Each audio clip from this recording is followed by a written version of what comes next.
Bonjour et bienvenue dans cette nouvelle vidéo de la team SAS Airsoft. Au début de cette vidéo, je tenais à m'excuser au grand retard qu'on a eu sur les vidéos parce que en novembre, alors que la review de mon MP5 devait sortir, je me suis malheureusement cassé la cheville et je suis resté dans le plâtre jusqu'à Noël. Donc 2 mois dans le plâtre, donc après j'ai eu des grosses difficultés pour pouvoir remarcher.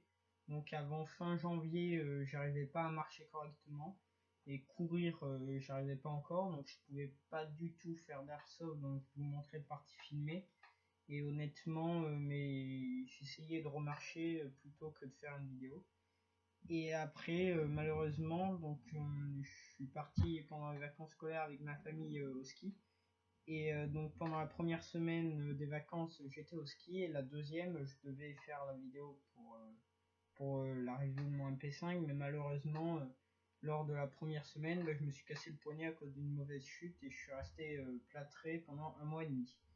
Et donc ce qui fait qu'avant fin avril, j'ai pas pu reprendre l'airsoft.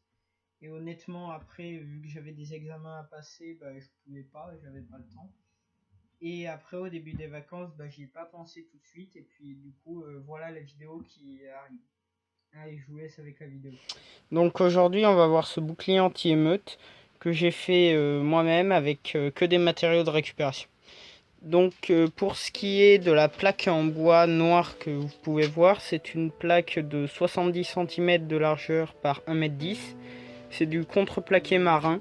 Enfin, je crois que ça se dit comme ça, mais du coup c'est très solide et ça résiste vraiment à l'eau. Donc c'est pratique, on se sert pour faire les bateaux. Donc après, au milieu, j'ai découpé une ouverture de 10 cm par 20. Du coup, j'ai collé des baguettes pour faire plus solide et pour faire plus réaliste. Et donc dans cette ouverture, on trouve du tout petit grillage, donc que j'ai mis parce que derrière il y a du plexiglas là, et que j'ai testé le plexiglas aux billes, et à 30 mètres de distance, ça fait des gros impacts, et donc j'ai mis ce grillage pour éviter que les billes cassent trop rapidement le plexiglas.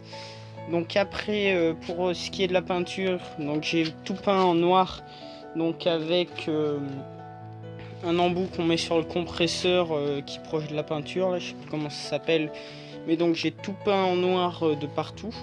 Et puis après j'ai mis des pochoirs, donc j'ai écrit SWAT parce que j'aime bien le SWAT, et en dessous donc j'ai mis mon insigne, donc le signe de notre team d'Airsoft. Donc si vous avez vu American Sniper, vous savez d'où ça vient. Après pour ce qui est derrière, le derrière il est tout simple, donc il n'y a rien à part les poignées et la fenêtre.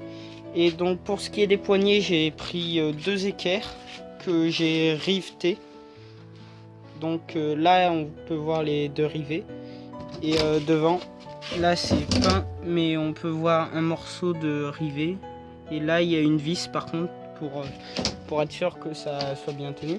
Donc les 2 équerres, après j'ai mis de la mousse, donc si vous savez c'est de la mousse comme ça qu'on met autour des tuyaux pour pas que ça gèle l'hiver, parce que les rivets en fait ça fait mal et ça fait pas très joli, mais du coup ça fait vraiment pas mal au bras quand on le prend. Donc on peut le prendre comme les vrais, comme ça. Et par contre, gros avantage que j'ai fait, c'est qu'il est ambidextre, vu que c'est les mêmes poignées. Donc ça c'est vraiment un grand avantage, parce que quand j'ai des amis gauchers qui viennent, et c'est plus pratique. Voilà. Et donc à travers, vous pouvez voir qu'on y voit quand même assez bien. Donc on peut y voir bien un joueur loin quand même. Bon, là à la caméra vous avez le reflet. Donc voilà, merci d'avoir vu cette vidéo, et encore désolé pour le retard des autres vidéos. Alors la prochaine vidéo, ce sera la review de mon MP5 normalement, qui sortira d'ici 2 semaines normalement. Au revoir.